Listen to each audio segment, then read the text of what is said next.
နေတာဟိုလာတဲ့သားတွေဟောမလိုပါပဲခေါ်နေရောအလှပြက်လို့မယ်ဆရာမဘာသူတော့မပေါ်ရှာမိကနေအလားစီဝေးလေးမလို့တော့ပြီအရေးအကြောင်းရုပ်စီကြော်ညာတွေ့ရင်အပြေးအလွှာရှာမငယ်တော့ဘူးကိုယ်အသက်ကစစ်တော့40လူတကာကမီလာကြတော့ဖြေမဲအစိမ့်လောက်ပွေမငယ်တော့ဘူးကိုယ်အသက်ကစစ်တော့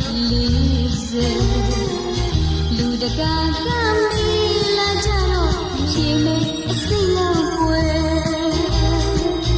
လူတကာကမီလာကြတော့ဖြေမဲ